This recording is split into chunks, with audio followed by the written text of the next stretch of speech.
Hello दोस्तों, मैं आपको आज गांठ के बारे में बताऊंगा। गांठ या रसोली, आप आपकी क्षेत्रीय भाषा में उसे गांठ या रसोली या एब्सिस भी बोलते हैं।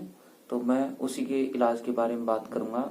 देखिए, शरीर पे, पशु के शरीर पे कहीं भी गांठ हो सकती है, पर मुख्यतः शरीर में गांठें ज्यादातर बाहरी जहां हमको दिखती हैं उनके बारे में, गांठ के बारे में बात करते हैं, जो शरीर के एक्सटर्नल एरिया में होती हैं। जैसे कि गांठ कभी पशु के गले में हो जाती है, कभी पैरों पे होती है, कई बार उनके खुरों के आसपास के एरिया में हो जाती है, कभी अडर में के आसपास के एरिया में, कभी अडर होता है उसके ऊपर हो जाती है। तो मैं इन सभी गांठों के इलाज के बारे में आपको विस्तार से बताऊंगा और ये गांठें क्यों होती हैं।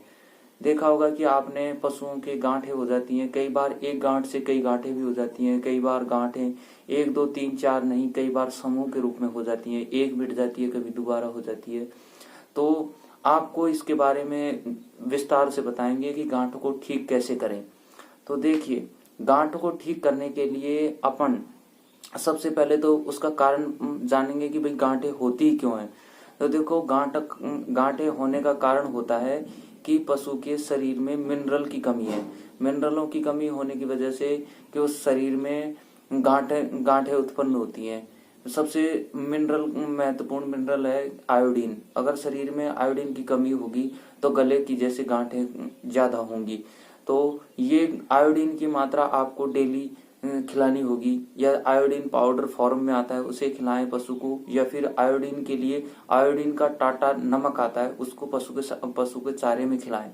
और उसके लिए उसको आयोडीन की गोलियां भी दे सकते हैं पशु को, और मिनरल मिक्सचर भी दे सकते हैं। तो आपको इलाज के बारे में इसका पूर्ण विस्तार से बताएंगे।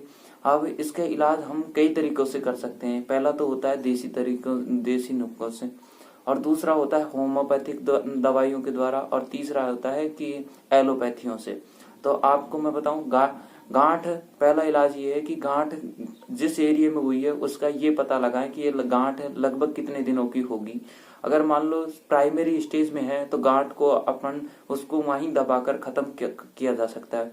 दूसरी स्टेज में अगर गांठ है तो गांठ को हम उसको पकाकर, और उसको गांठ को पकाकर और पिघलाकर उसमें से मवाद निकाल के नीडल के द्वारा या चीरा लगाकर उसको निकाल सकते हैं। फिर तीसरा होता है कि गांठ अगर ज्यादा क्रॉनिक स्टेज में चली गई है तो गांठ को उसको पिघलाने के लिए डॉक्टर से संपर्क करके उसको इलाज किया जा सकता है। तो पहली बात, अगर गांठ शुरू में हुई है तो गांठ के ऊपर विक्स लगा दें, और विक्स का अच्छी तरह मालिश करें। या विक्स या आयोडेक्स भी लगा सकते हैं, परंतु विक्स का रिजल्ट बहुत अच्छा लगा है और इसमें परिणाम 100% आते हैं। लगभग प्रत्येक गांठ या तो बैठ जाती है या फिर वो पिघल जाती है।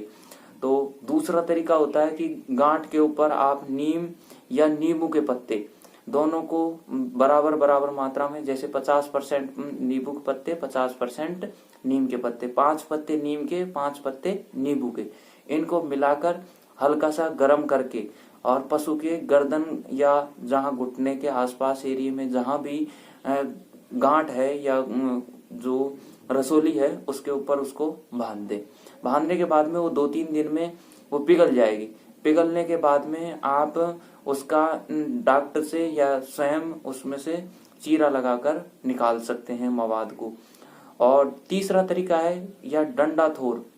ये राजस्थान में रेतीले एरियो में और पर्वतीय क्षेत्रों में पाया जाने वाला एक पेड़ होता है जिसे थोर, जो आपको चित्र में दिखाया गया है, और नींबू के पत्ते, और इनको दोनों को मिला करके अच्छी तरह उस पशु की गांठ के ऊपर लेप कर दें। पर यह ध्यान रखें कि थोर का दूध लगाने से पहले उस गांठ को अच्छी तरह चेक कर लें कि उसका मुंह कहाँ है। अगर मुंह है गांठ के ऊपर तो उस गांठ के ऊपर थोर का दूध नहीं लगाना चाहिए, क्योंकि वो इन्फेक्शन तीव्र गति से करता है। तो जिस गांठ के ऊपर मुंह नहीं हो उस गांठ के ऊपर थोर का दूध लगा लें, और उसके ऊपर धतूरे का पत्ता गर्म करके 3 दिन तक कंटिन्यू बांधें, और वो गांठ पिघल जाएगी या अपने आप स्वतः ही बैठ जाएगी। और चौथी विधि है जो सबसे प्रभावी है। देखो, अगर गांठ किसी भी स्थिति में हो और गांठ के विभिन्न इलाज करने के बाद भी अगर गांठ का इलाज नहीं हो पा रहा है तो आप पोटेशियम परमनेट, जो कि मेडिकल दुकानों पर मिल जाता है और ये पाउडर फॉर्म में होता है और ये ब्लैक कलर का होता है और पानी के अंदर डालने पर ये गुलाबी रंग दिखाता है।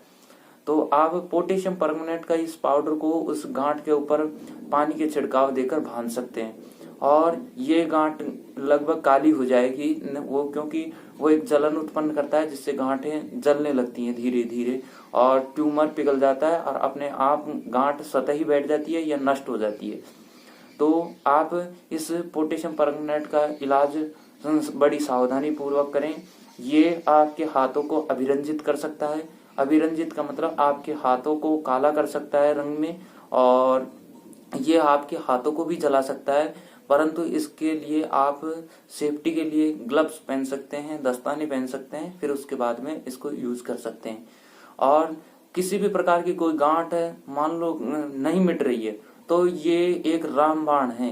किसी भी प्रकार की लाइलाज से लाइलाज जो गांठ होती है उसके ऊपर पोटेशियम परमनेट अगर लगा दिया जाए तो वो खत्म हो सकती है।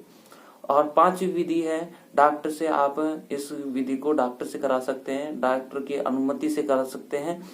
आप ऐसे करें कि आप डॉक्टर से सलाह लें पहले तो, कि डॉक्टर से उसको ये देखें कि गांठ कैसी है, कैसी स्टेज में है। अगर डॉक्टर को उचित लगेगा तो डॉक्टर उसे सर्जरी के थ्रू निकाल सकता है। और तीसरी विधि होती है इसमें कि आप उसमें ट्रीटमेंट से पहले आप उनको आयोडीन की मात्रा बढ़ा दें। अगर मान लो गले में गांठ है तो आयोडीन बहुत कारगर होगा इसके लिए।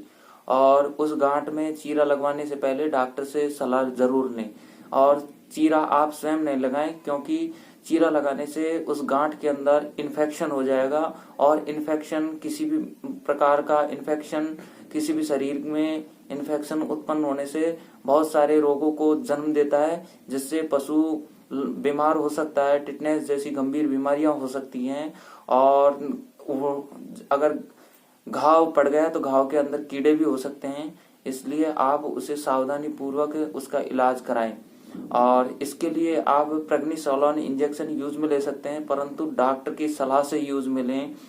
इसमें प्रेग्निसोलोन का रिजल्ट बहुत अच्छा आता है। धन्यवाद। Thank you.